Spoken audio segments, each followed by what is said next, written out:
Bismillahirrahmanirrahim. Assalamualaikum. Kembali bersama kami di Malaysia hari ini untuk edisi Jumaat 11 Ogos 2023 dan hari ini bertemankan kami berdua ya. Saya Hanif Miswan. Saya Daya Bakar dan saya rasa dah lama saya tak bergandingan dengan Hanif. Betul, setuju. Dah makin lama saya tengok Hanif dah nampak macam YB sebenarnya. Alhamdulillah. Hari ini bersempena dengan esok ya pilihan raya negeri untuk 6 negeri ini. Ya, betul. Itu antara intipati yang akan kami kongsikan bersama dengan anda dan banyak lagi perkongsiannya jugalah dan Dayah saya rasa kita nak mulakan mungkin pada pagi ini dengan ucapan tahniah kepada Dayah juga kan. Berseri-seri pada ketika ini kan. Masya Allah Hanif, terima kasih. Mungkin ada tertanya, kenapa agaknya Dayah nampak berisi? Sebenarnya iya, memang berisi betul-betul sebenarnya. Alhamdulillah Dayah. Ini yang kedua ya, insya-Allah. Yang kedua, doakan semoga dipermudahkan. Dan sebenarnya selain daripada berita baik itulah Hanif, hari ini juga di Malaysia hari ini macam biasa, kami bukan sahaja buat berita baik, tapi kami ada kongsikan pelbagai kisah.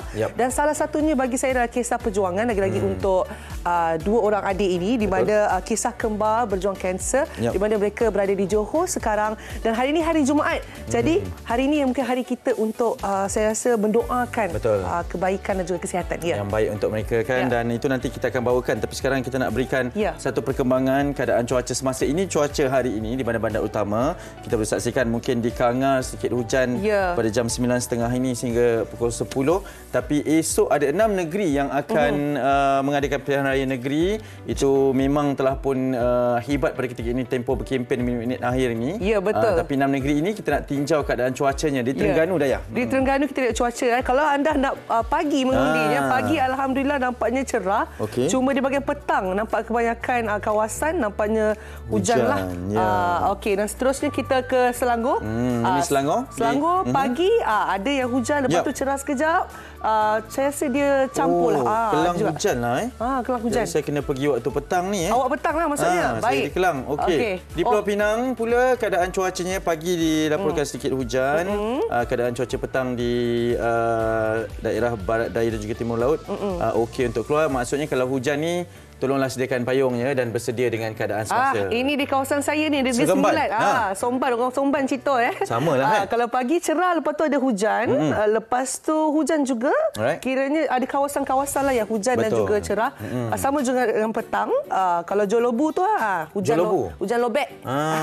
Seremban, Port Dickson, Rembau cerah. Macam mana? Jelebu Jolobu? Jolobu tu lain Cito, macam kalau pilah, nampak Jompol, Tampin. Sebutan dia lain-lain. Dia bawa balik kampung pula dah. Di Kelantan. Di Kelantan dengan daerah-daerahnya dan jajahan di sekitar Gua Musang ni kita saksikan boleh keluar mengundi pada waktu pagi. Itu saranannya kerana keadaan cuaca yang sangat baik. Konsisten ya. Petang pula dilaporkan kesemuanya hujan. Jadi boleh juga keluar pada waktu petang tapi sediakan payung ya. Ya, betul. Untuk Kedah. Di belah utara pula kita. Nah, Dayah tangan ibu mengandung ni tak boleh. Tangan mengandung tak boleh tekan. Macam besar sikit kan. Okey. Seterusnya kita nak ke Kedah di beberapa daerah yang lain bercampurlah maksudnya Padang Terap, Baling, Sik, Kulim dan juga Bandar Baharu cerah. Baik untuk pada waktu pagi. Untuk petang pula nampaknya ada yang cerah tapi kebanyakan kawasan kalau kita tengok sebenarnya ribut peti. Jadi kenapa kami kongsikan kepada anda kerana ramai di antara anda yang fikir kita nak keluar mengundi pagi ataupun petang. Macam Hadif selalu mengundi pagi atau petang? Saya akan pergi pagi supaya selesai dengan lebih awal lah. Tapi bila tengok tadi macam pagi hujan, mungkin akan bertukar plan lah. Jadi sebab tu kita bawakan. Supaya kita boleh plan, kita rancang pada waktu yang sesuai untuk mengundi dan pergi semak di semak SPR Suruhanjaya Pilihan Raya untuk melihat kawasan anda, saluran anda dan waktu pukul berapa yang dicadangkan di situ. Betul, jangan tersilap kawasan ya. Betul. Salah baik, kawasan ini kami kongsikan dan sebentar lagi sebenarnya ada juga kupasan tentang apakah jangkaan untuk PRN kali ini dan sebenarnya kami ingin kongsi dengan anda. Ingat tadi Dayah ada kongsikan tentang kisah kembar yang berjuang dengan kanser. Betul. Dan kita nak berkenalan dengan lebih lanjut terlebih dahulu berkaitan dengan perjuangan kembar berusia 5 tahun ini.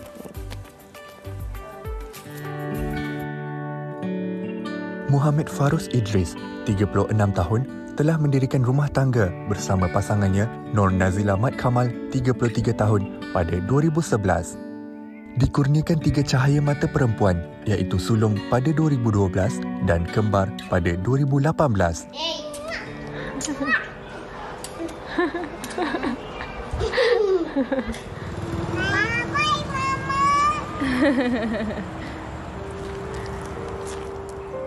Berat mata memandang, berat lagi bahu yang memikul. Bukan mudah untuk menerima hakikat apabila salah seorang anak kembarnya, Nur Zalika Damia, 5 tahun, disahkan menghidap kanser akut limfoblastik leukemia (PREBOL) pada Disember lepas. Esok balik hari ni. Kita lama lagi balik kakak. Tunggu kakak habis kemo baru kita balik, okey? Baik, Mama. Jomel. Cium sikit. Bagai jatuh ditimpa tangga apabila pasangan kembarnya pula, Nur Zulaika Damia, 5 tahun, dikesan mempunyai kanser yang sama pada pertengahan tahun ini. Sedang dirawat dan melalui sesi kemoterapi di Hospital Sultan Ismail Johor, kini kembar itu masih berjuang untuk melawan kanser. Yap, itu adalah kisah adik Nur Zalika Damia dan juga Nur Zulaika Damia yang berada di Kluang Johor pada pagi ini. Sebenarnya kita menjemput untuk datang ke studio. Tapi ada beberapa kondisi yang menyebabkan adik-beradik ini perlu ke hospital bagi mendapatkan perkhidmatan nasihat susulan. Jadi tak apa, mereka bersama dengan kita untuk panggilan video pada pagi ini. Assalamualaikum. Assalamualaikum. Kita bersama dengan siapa tu? Waalaikumsalam warahmatullahi wabarakatuh. Baik, ini ibunya Puan Nur Nazila Muhammad Kamal, betul ya? Bersama dengan adik kembar tersayang Nur Zalika Damia, Nur Zulaika Damia. Dan ayahnya katanya bekerja ya? Ya, dia bekerja. Baik. Okey. Jadi Puan, kalau saya lihatkan kan, ramai yang mendapat perhatian, dapat tahu tentang keadaan anak Puan di TikTok, perkongsian di TikTok banyaknya ya. Ya. Ya, betul. Dan sebenarnya saya tengok komen-komen semua nampaknya sangat mendukung, sangat betul-betul beri sokongan yang sangat kuat. Jadi kami sendirilah, saya dan Hanif, kedua-duanya adalah kiranya bapa dan juga ibu. Ya. Katanya anaknya sebelum ni memang sangat-sangat aktif. Betul. Dan mungkin boleh cerita dengan kami bagaimanakah permulaan dapat mengesan yang mereka sebenarnya mengidap kanser? Dia bermula dari bulan 4 2022. Dia adik kena dulu. Adik demam. Bulan 4, bulan 8 sakit. Bulan 8 tu dia ada ambil tulang belakang tapi tak dapat kesan lagi. Ngam-ngam bulan 12 pergi pakar.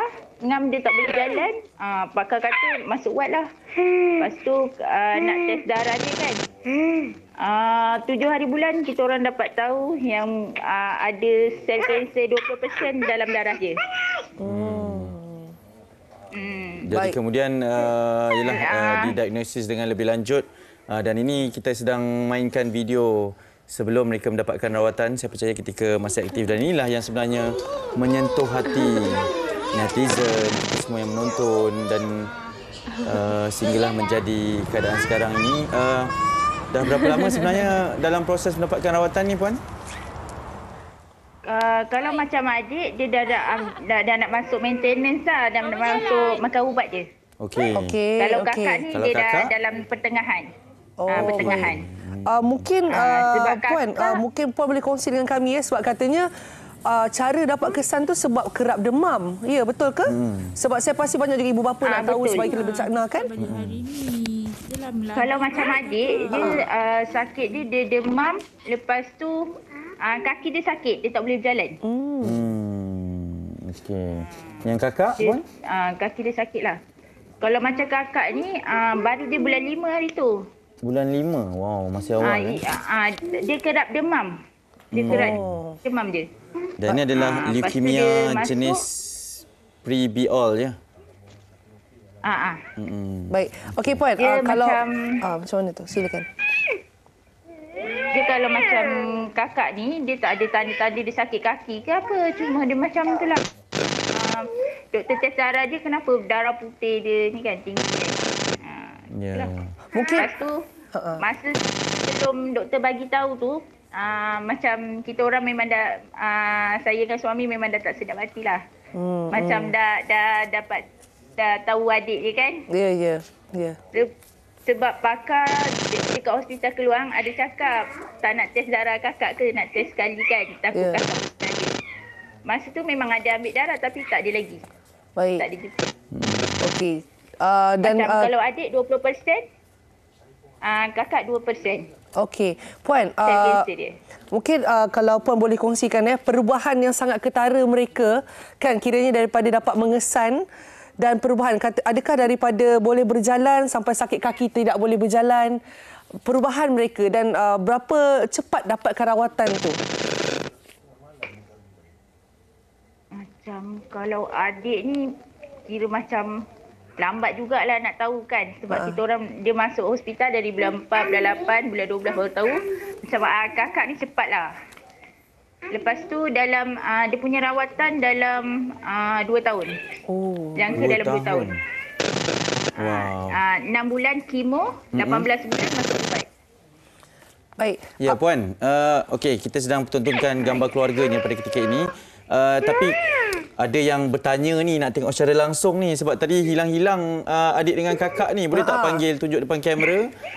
Kita nak perkenalkan yang mana satu Zalika, yang mana satu Zulaika kan. Ceria je pagi-pagi kan. Dia tahu tahu nak sebab keluar TV. Tadi dah makan gula-gula. Itulah dia. Okey. Okey ni kakak. Yang ni kakak. Okey. Yang ni adik. Ni adik. Jadi adik dalam fasa maintenance pada ketika ini ya. Dah nak masuk maintenance. Dah masuk maintenance. Lagi sikit lah, lagi sikit. Sikit lagi ya. Okey. Dan juga Puan, mungkin boleh kongsi dengan kami kan, kiranya menjadi ibu bapa ni, anak menjaga anak yang sakit bukanlah mudah dan saya pasti juga daripada segi bukan mental sahaja, daripada segi kewangan juga pasti pasti menjadi satu cabaran untuk keluarga Puan. Mungkin boleh kongsi dengan kami Puan? Okey. Macam diorang kemo ada makan satu ubat tau. Macam ubat tu memang mengganggu emosi diorang. Diorang kuat makan, lepas tu ganggu emosi. Masa tu memang macam memerlukan kesabaran yang tinggi lah. Macam apa yang diorang nak mesti kena ikut. Kalau tak ikut nanti tak berhenti nangis. Mengarut. Baik Puan. Diagnosis daripada doktor untuk memberitahu peluang bagi kedua-dua adik-beradik ini sihat Puan macam mana? Itulah dalam masa 2 tahun lah. Masa 2 tahun. Nanti dalam masa maintenance tu diorang akan test balik tengok macam mana keadaan dia. Okey, baik. Kiranya saya pasti ramai yang mendoakan dan menanti lagi perkongsian Puan sebab seperti yang Puan katakan kesabaran juga diduga dan sebagainya. Ialah anak kecil kembar pula tu kan. Betul. Dan kami saya dan Hanif juga mendoakan supaya ramai lagi penonton Malaysia hari ini sama-sama dapat memberi sokongan dan juga moral kepada Puan dan keluarga. Sebaya dengan anak saya ni, boleh kita lambai buat kali terakhir di kamera kedua-duanya. Adik dengan kakak. Bye-bye. Bye-bye. Bye-bye cepat. Kakak dengan jajannya tu. Tak lepas pagi-pagi. Yang adik. Ya adik. Bye-bye. Cepat sembuh ya, kuat ya dua-duanya. Semangat. InsyaAllah cepat sembuh. Terima kasih banyak-banyak dan sampaikan salam kepada suami juga Puan.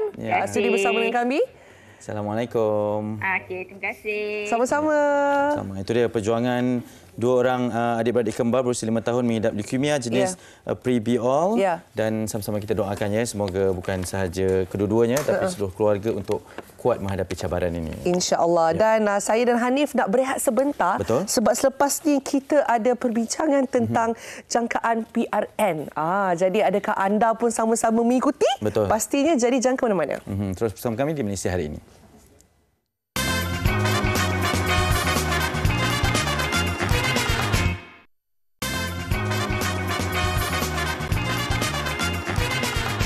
Terima kasih kerana setia bersama kami di Malaysia hari ini. Saya dan Hanif daripada set di sana pindah ke set yang lain kerana perbincangan kita kali ini lebih serius lah sebenarnya.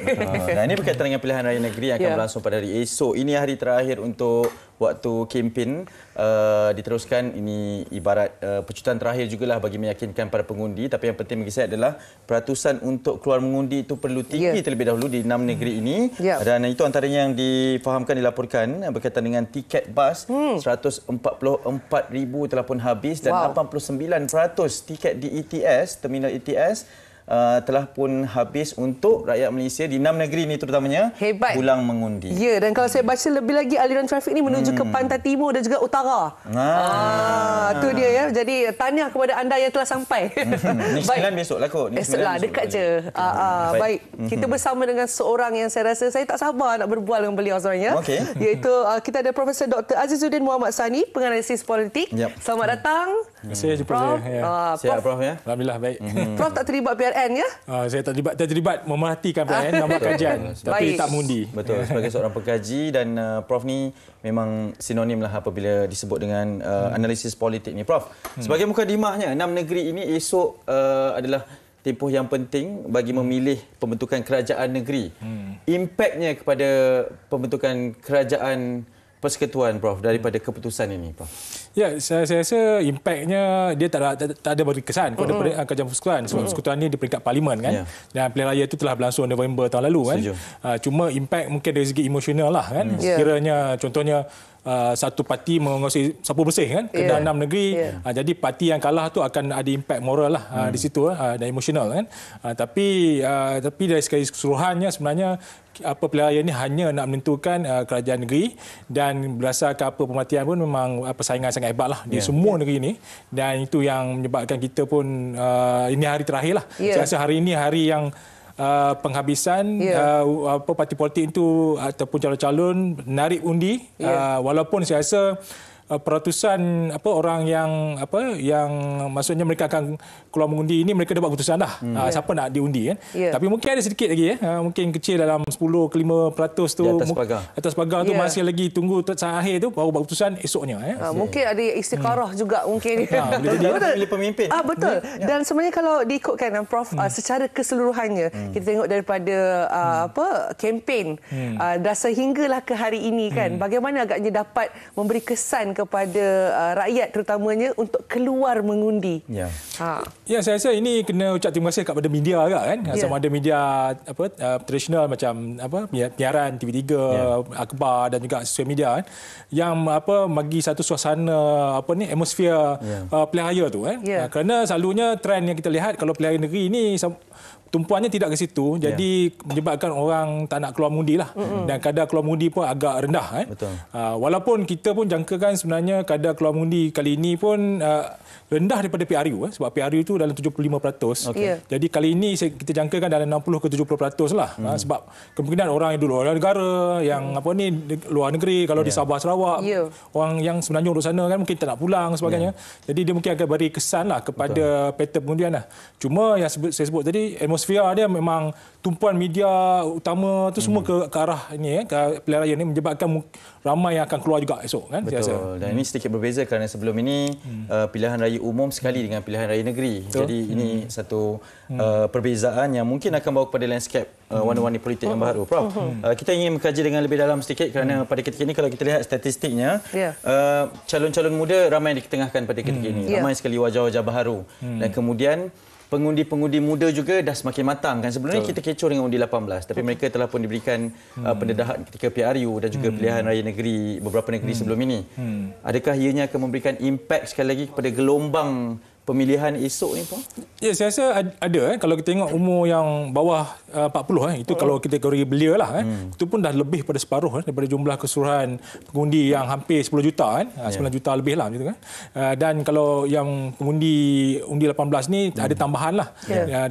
Dalam 5 ke 10% tu ataupun 57% lah ada pertambahan di situ kan. Tapi itu pun sudah cukup signifikan kan, kerana kita jangkakan persaingan sekarang ni sangat sengit kan. Yang kadang-kadang undi 18 ni, pengundi ni muda ni, dia yang jadi penentu kepada siapa nak menang dengan undi dia. Jadi itu yang saya rasa sangat signifikan, dan parti yang berjaya menarik sebanyak mungkin orang muda, parti itu ada peluang lebih baik untuk menang kali baik. ini. Okey, bercakap tentang pengundi muda. Kami sebenarnya nak tahu juga Prof, mengikut pendapat Prof lah. Bagaimana agaknya pengundi muda ini menilai siapa yang mereka ingin mengundi? Apakah mungkin faktor-faktor yang penting? Kan seorang muda ni lain sikit kan sebab sekarang pendedahan dengan akhbar, sosial media dan sebagainya. Apa pendapat Prof? Dia kalau kita tengok pattern pengundi muda ni dia berpecah-pecah cara dia fikir dan cara dia mengundi kan. Kalau yang macam keluarga daripada ahli politik dan sebagainya ataupun terlibat dengan politik kan, dia mungkin mengundi atas dasar parti kan. Itu clear kan. Dan kalau kita tengok sekarang ni trend banyak orang muda sebenarnya mengundi atas faktor manifesto dan isu kan. Maksud dia tawaran apa parti politik yang nak tawarkan kepada orang muda ni, di situ dia akan pengkah lah kan. Sebab kalau kita tanya orang muda, dia akan cakap dia nak ekonomi baik, peluang pekerjaan, lepas tu apa keselesaan, dapat pendidikan, kesihatan juga. So maksudnya dia tengok apa yang kerajaan boleh tawar, siapa yang jadi kerajaan lah boleh tawar kepada orang muda ni, dia akan pangkah lah. Tapi juga kita tengok ada juga faktor melihat calon. Contohnya kalau calon tu muda, ada tendensi dia nak pilih calon dalam julat yang sama umur dia tu kan. Tapi kita juga tak tolak melihat pada faktor yang berlaku pada PRU lepas kan. Ada yang mengundi atas faktor keluarga, rakan sebaya. Jadi sebenarnya macam-macam perspektif orang muda ni. Jadi ini menyebabkan sukar nak meramalkan pattern dia ke arah mana kan. Jadi kalau ini saya nampak kali ini lagi menarik sebab kita dapat perspektif orang muda. Contohnya masa PRU lepas, orang muda banyak mengundi kerana faktor siapa berada di kerajaan dan kerajaan itu adalah Kerajaan Perikatan Nasional, Barisan Nasional ketika itu kan. Kali ini skuter dah bertukar jadi adakah itu pattern yang sama kalau itu pattern yang sama, peluang lebih baik sebenarnya pada Pakatan Harapan dan Barisan Nasional perpaduan lah.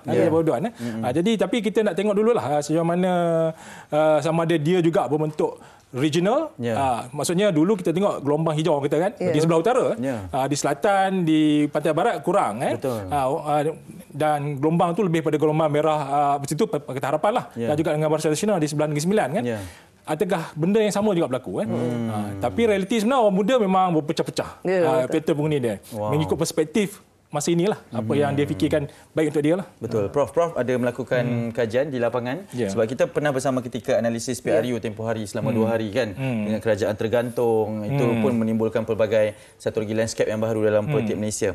Pada ketika ini 6 negeri. Ini kedudukan yang saya melihat kepada 3 negeri di bawah pemerintahan yang lain, 3 negeri di bawah pemerintahan yang lain juga. Analisis untuk setiap 6 negeri ini menjelang hari pengundian esok Prof, adakah ianya peluang yang sama daripada kajian Prof itu sendiri setakat ini? Kalau tengok daripada kajian, saya tak pergi Kelantan Terengganu, saya tak pergi, jauh sangat. Saya pergi Negeri Sembilan tak pergi juga, tapi saya tengok Selangor, Pulau Pinang sebab dekat dengan Kedah, saya daripada Kedah. Jadi nampak persaingan tu sangat sengit lah kali ini kan. Dan tumpuan parti-parti pun sebab kenapa saya kat sengit? Sebab persaingan sebenar adalah 2 parti sebenarnya ataupun gabungan parti PHBN paduan dengan Perikatan Nasional yang mana kalau kita lihat masa PRU lepas persaingan berbagai penjuru jadi dia beza dengan 2 penjuru dengan berbagai penjuru kan. Ini yang menyebabkan semua penyelesaian politik sangat sukar nak ramalkan apa yang berlaku kan. Ini pada waktu yang lepas. Ini kali inilah sekarang banding dengan lepas lah kan.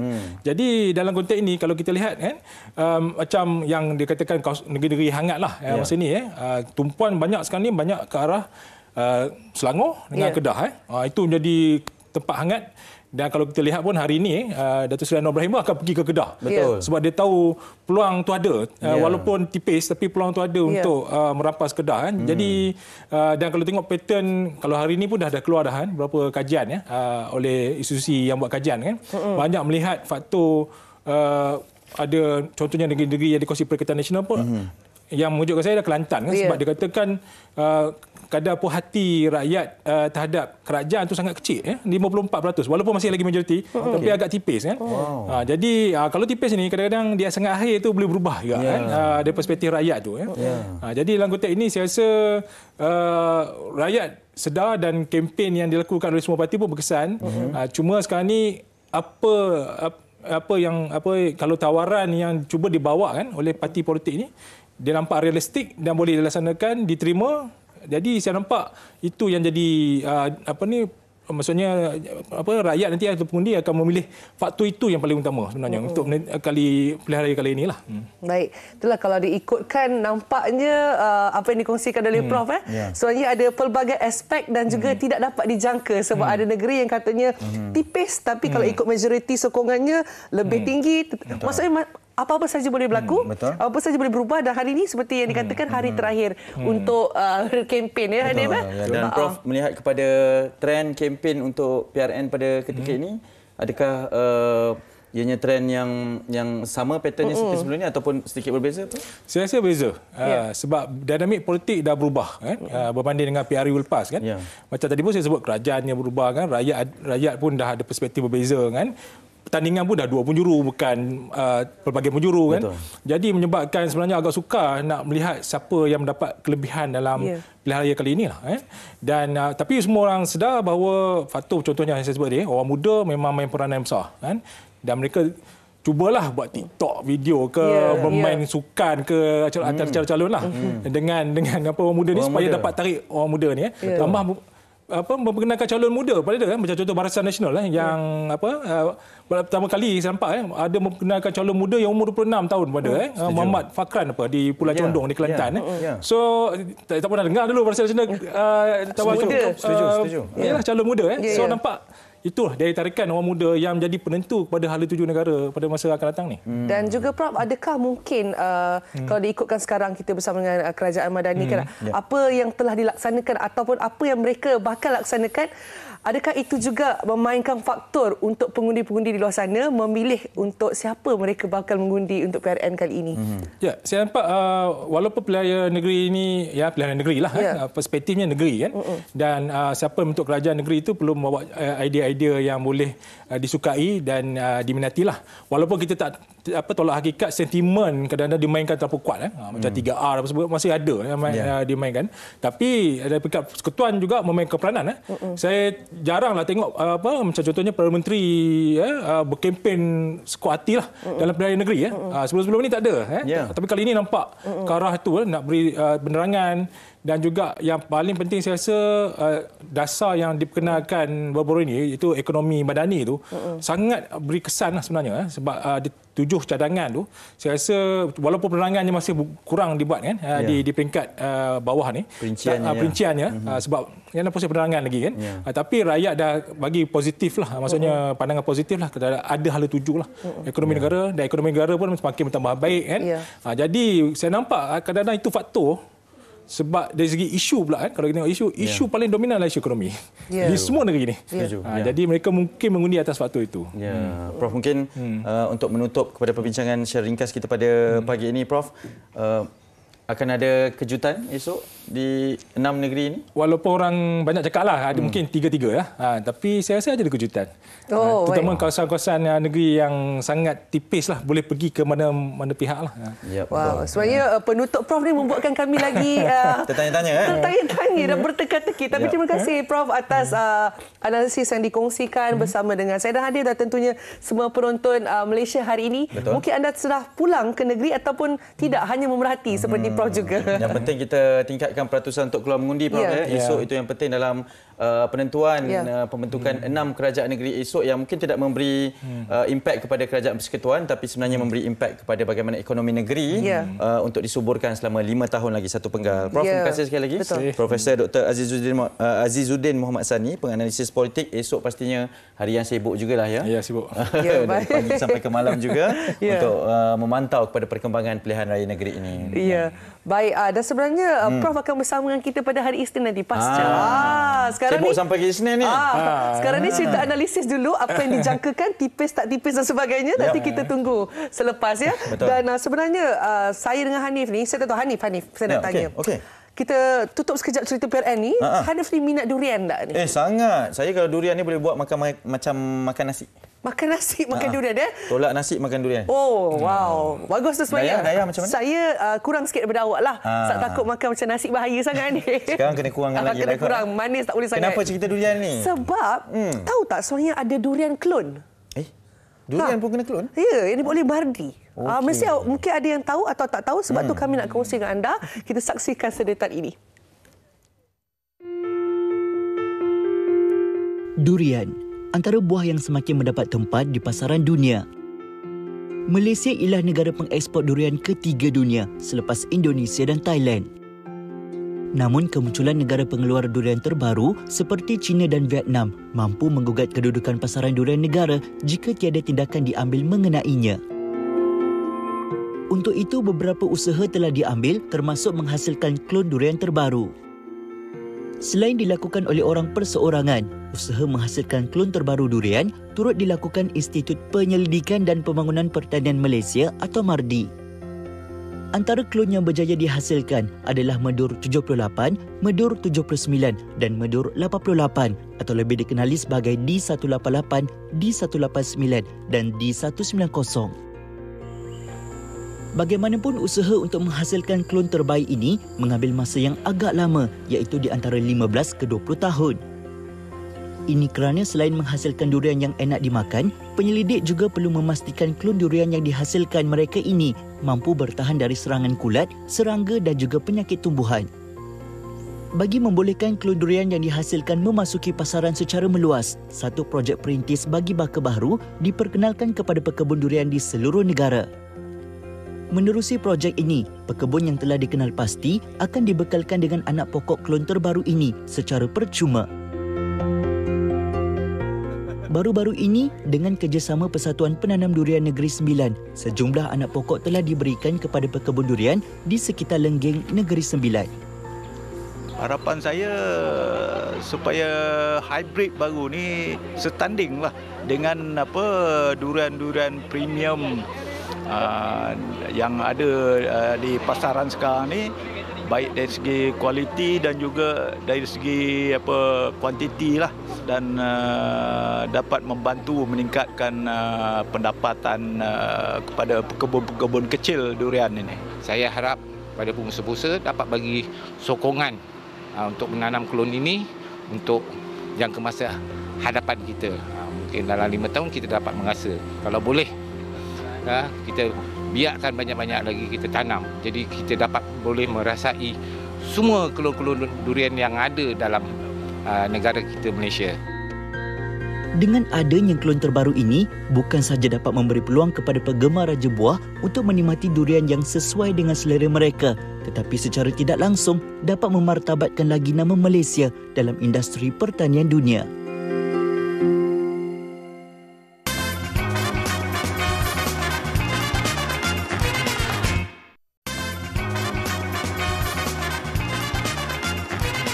Jumaat terus bersama kami di Malaysia hari ini, dan pada ketika ini kita nak berkongsi sebab hari Jumaat penghulu segala hari adalah hari yang sangat baik untuk kita berkongsi kebaikan, dan antara kebaikan yang kita nak bawakan pada pagi ini adalah berkaitan dengan wakaf dan infak pembinaan Kompleks Baharu Masjid Al-Ikram, Kampung Tualang, Bukit Besar, Kota Sarang Semut di Kedah. Dan untuk bercerita dengan lebih lanjut berkaitan dengan wakaf dan infak ini, bersama dengan saya adalah saya sangat bertuah kerana sekali lagi bersama dengan Al-Fadhil Ustaz Hanafiah Malik yang sentiasa handsome, smart, tampan orangnya. Ustaz mungkin boleh kongsikan berkaitan dengan program ini, Ustaz, silakan. Okey, baik. Alhamdulillah, terima kasih Azim. Alhamdulillah, penonton TV Malaysia hari ini, alhamdulillah. Hari ini Ustaz akan bercerita tentang pembinaan kompleks baru Masjid Al-Ikram, Kampung Tualang, Bukit Besar, Kota Sarang Semut. Masya Allah, tuan-tuan dan puan-puan, muslimin dan muslimat, dalam hadis Nabi Muhammad SAW, barang sesiapa yang membina rumah Allah walaupun sebesar sarang burung, nescaya Allah akan binakan sebuah maligai untuknya di akhirat nanti, di dalam syurganya nanti. Jom pujuk hati kita, semulia-mulia hari Jumaat, semulia-mulia Nabi Muhammad. Jom banyakkan sedekah dan berselawat. Mudah-mudahan hidup kita selamat dunia akhirat. Tuan-tuan dan puan-puan, muslimin dan muslimat yang dirahmati Allah, masjid lama telah usang, masjid lama telah uzur, tapi jemaahnya makin hari makin bertambah, makin hari makin padat. Kesian untuk mereka untuk melakukan solat. Jom pujuk hati kita, tuan-tuan. Masjid yang baru ni yang bakal dibina akan dibina pada tanah seluas 5 ekar, 5.55 ekar. Tuan-tuan dan puan-puan, muslimin dan muslimat, 3,5 ekar akan digunakan untuk pembinaan tapak masjid sahaja. 1,5 ekar akan diwakafkan untuk pembinaan tanah perkuburan.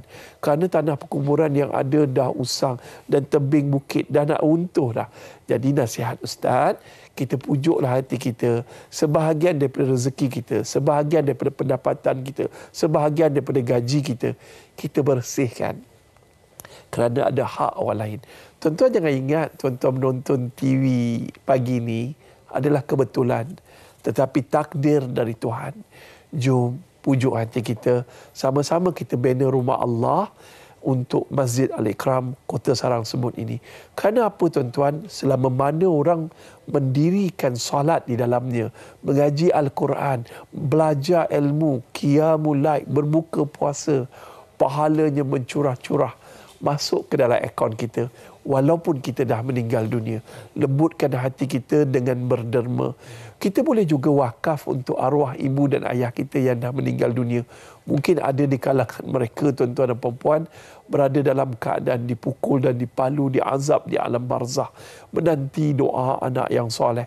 Kerana bila matinya anak Adam, terputus segala amalan kecuali 3 perkara. Pertama, doa anak. Pertama, sedekah jariah. Kita boleh wakafkan atas nama arwah ibu dan ayah kita supaya dengan terbinanya masjid ini pahala mencurah-curah masuk ke dalam akaun ibu dan ayah kita. Begitu juga dengan kita. Rebut peluang ni tuan-tuan. Rebut peluang ni. Kita perlukan 9.5 juta tapi yang terkumpul setakat ni agak menyedihkan. Baru 600,000 tuan-tuan. Saya merayu pada yang menonton sekarang ni, tolonglah derma sekarang. Sebab kita tak pasti kita akan hidup keesokan hari. Rebut peluang ini sementara masa kita masih ada. Wallahualam. Ustaz, bila kita bercakap berkenaan dengan pembinaan ini, dana pun Ustaz dah terangkan tadi, boleh kongsikan kebaikan sekiranya kita bersama-sama untuk berinfak ini Ustaz. Antara kebaikan berinfak, sedekah. Sedekah ni Masya Allah, tabarakallah, luar biasa. Jalan paling mudah untuk ke syurga. Sedekah juga mencuci dosa seperti air memadamkan api. Sedekah juga akan menyebabkan rezeki kita bertambah. Dan bukan sekadar dapat rezeki, dapat pahala. Masya Allah, dalam membina rumah Allah, ini perjuangan bersama. Kerana tuan-tuan, penduduk di kawasan ini dah terlalu padat. Masjid yang lama usang. Bayangkan kegembiraan penduduk setempat apabila Masya Allah Masjid Al-Ikram ini terbina dan ada sebahagian mungkin menjadi tembok, mungkin menjadi tempat sujud, mungkin duit ini digunakan untuk kapet. Selama mana orang sujud, orang solat di dalamnya, pahalanya menderu-deru masuk ke dalam akaun kita walaupun kita dah meninggal dunia. Susah kita nak masuk syurga kalau tak ada sedekah jariah, sedekah yang berterusan, wakaf yang berterusan untuk pembinaan masjid. InsyaAllah tuan-tuan, belum ada lagi orang berpesta dalam masjid, melakukan maksiat. Tetapi kebanyakan mereka yang duduk dalam masjid beramal ibadah untuk Allah. Dan sahamnya dapat kat kita. Kalau hari ini orang berebut-rebut untuk belajar stock market, saham, pelaburan saham. Tetapi melabur melalui saham akhirat ini, pasti dan pasti tidak merugikan dan insya-Allah dapat pahala yang berterusan. Wallahualam, rebut peluang ni tuan-tuan. Kita tak tahu lepas ni mungkin habis rancangan ni kita dah meninggal dunia. Nombor akaun dah tertera. Nombor akaun dah ada. Nombor telefon pun dah ada. Hubungi segera yang terpapar di kaca TV. Sama-sama kita bina rumah Allah Masjid Al-Ikram untuk penduduk Bukit Besar di Kota Sarang Semut, Kedah. Wallahualam. Amin, amin, insya-Allah. Ustaz, semoga dipermudahkan. Terima kasih kerana terus membantu berkaitan dengan program ini. Semoga mencapai sasarannya Ustaz. Ini Al-Fadhil Ustaz Hanafiah Malik, Duta Pembinaan Kompleks Baru Masjid Jami' Al-Ikram Kampung Tualam bersama kita di Malaysia hari ini. Kita nak berteriak seketika. Selepas ini Dayah Bakar ada perkongsian yang berikutnya. InsyaAllah.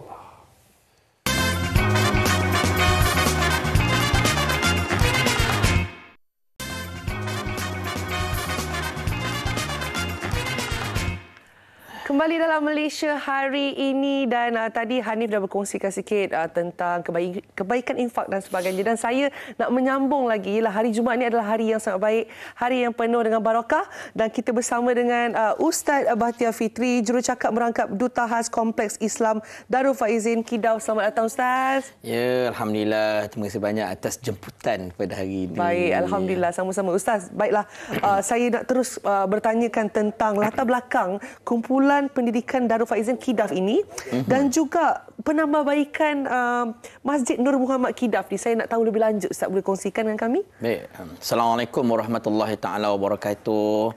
Buat daya yang pagi-pagi menceriakan kami, subhanallah, dan juga kepada semua penonton setia MSI pada pagi ini. Alhamdulillah. Untuk maklumat semualah, saya ini sampaikan salam sahabat kami, kekanda kami Al-Fadil Ustaz Jafri Abu Bakar Mahmudi yang sekarang ini berada di Aceh untuk program amal NGO dekat sanalah. Alhamdulillah. Dan tuan-tuan dan puan-puan, singkatan Kompleks Islam Darul Faizin namanya KIDAF yang telah beroperasi 12 tahun lama dah. Baik. 12 tahun ni boleh bayang tak berapa ramai pelajar dekat sana, anak-anak, termasuk juga di sini kami menyediakan tempat untuk orang-orang luar, orang tua, warga-warga orang tua-tua ni lah ni datang belajar kat sana. Terlalu banyak orang belajar kat sana, subhanallah. Dan hari ini kami nak buat program, kempen untuk kita nak tambah lagi, nak membesarkan lagi, nak buat penambahbaikan lagi dekat sana. Dan kos yang kita perlu ada lebih kurang 5 juta ringgit. Tu boleh tengok gambar-gambar pada video tu kan. Sebelum terlupa juga, Dayah juga semua penonton jangan lupa ambil gambar yang ada dekat skrin, nombor akaun, ada QR code, ada nombor pegawai untuk dihubungi. Sebab sambil-sambil saya bercerita ni boleh terus berinfak dekat sana. Betul. Untuk projek yang baru ni kami sasarkan kutipan sebanyak 5 juta ringgit. 5 juta ringgit, alhamdulillah. Sebanyak 800,000 telah terkumpul, alhamdulillah. Tetapi berbaki lagi 4.2 juta. Baik. Dayah, 4.2 juta ni Dayah kan sebenarnya kalau tanya saya pada hari Jumaat yang sangat barakah inilah, dengan rakyat Malaysia ada lebih kurang 33 juta orang, lebih kurang. Mungkin umat Islam ada lebih kurang 17 juta orang. Kami cuma memerlukan pewakaf ataupun peninfak sebanyak 8,400 orang sahaja. Daripada 33 juta rakyat Malaysia, kami cuma memerlukan 8,400 orang yang boleh berwakaf dengan kami sebanyak RM500 sahaja. Sama ada didengar pada pagi ni sekaligus, dia boleh share dengan adik-beradik dia, ataupun boleh buat ansur-ansur. Bulan ni 100, bulan depan 100. Atau setiap hari Jumaat kan? Ya, kalau hari Jumaat kan? kalau dapat. Tuan-tuan dan puan-puan, kalau boleh berinfak sebanyak RM500, kami cuma memerlukan 8,400 orang yang berinfak daripada 33 juta rakyat Malaysia. Apa yang kita akan dapat nanti ni, Dayah? Kita infak dekat tempat anak-anak belajar. Apa Nabi cerita tentang anak yang belajar? Nabi kata, man kharaja fi talabil ilmi fahuwa fi sabilillah hatta yarji. Barang siapa keluar dari rumah untuk menuntut ilmu, dia dapat pahala berjihad pada jalan Allah Ta'ala. Kita Dayah, kita tak belajar. Yang belajar anak-anak tu. Anak tu dapat pahala jihad. Tapi kita menyediakan tempat anak tu belajar. Baik. Subhanallah. Apatah lagi, di sini juga adanya masjid. Tempat ini juga memberi manfaat kepada puluhan ribu penduduk sekitar. Apa Nabi kata pula kepada orang yang menyempurnakan hajat orang lain. Yang kita sempurnakan hajat berpuluh ribu penduduk sekitar tu nak belajar kat sana. Nabi sebut dalam hadis, man qadha li akhihi hajatan kuntu lahu waqifan 'inda mizanih fa in rajaha wa illa syafa'tulah. Kata Nabi SAW, barang siapa menyempurnakan hajat saudaranya di dunia, walaupun satu hajat, aku menantinya di Al-Mizan, tempat timbang dosa pahala manusia. Kalau berat timbangan pahala, beruntunglah dia. Kalau ringan timbangan pahala, aku beratkan, kata Nabi. Untuk siapa Nabi beratkan? Dayah, hari kiamat, Nabi akan menanti kita di Al-Mizan. Ditunggu Dayah dekat sana. Nabi tunggu kita. Siapa Nabi akan bagi syafaat? Nabi kata, siapa yang sempurnakan hajat manusia di dunia. Kita sempurnakan hajat anak-anak belajar dekat sana. Kita sempurnakan hajat seluruh rakyat Malaysia yang berada di sana untuk belajar. Hari kiamat nanti, betapa banyak syafaat yang Nabi akan berikan di Al-Mizan untuk kita. Apatah lagi, saya sebut tadi ada masjid dekat sana. Anak-anak, kita kena ingat, Ada anak yang bercerita dekat kami ni, Dayah. Dia kata, Ustaz, masa mak ayah kami ada dulu, nak sangatlah buat rumah untuk mak ayah. Tapi duit tak ada, tak mampu. Saya kata, tak apa anak-anak. Mak ayah dah tak ada, tak apa. Tapi sediakan juga rumah untuk mak ayah dalam kubur nanti, dalam syurga nanti. Apa kata Nabi? Walaupun kita bina, walaupun sebesar sarang burung, rumah Allah Ta'ala, Allah akan sediakan syurga, istana untuk kita dalam syurga. So anak-anak, apa kata? Mungkin tak mampu nak bina rumah di dunia. Bina rumah untuk mak ayah dalam syurga. Hari ni kumpul adik-beradik. Abang 100, adik 100, kakak 100, dapat 500. Namakan atas mak ayah. Apatah lagi Nabi kata dalam hadis, sab'un yajri lil 'abdi ajruhunna wa huwa fi qabri ba'da mautih. Ada 7 amalan. Siapa buat sewaktu dekat dunia ini, selepas dia mati, mengalir pahala masuk ke lubang kubur selepas kematian. Antara amalannya apa? Dayah, aubana masjidan, membina masjid.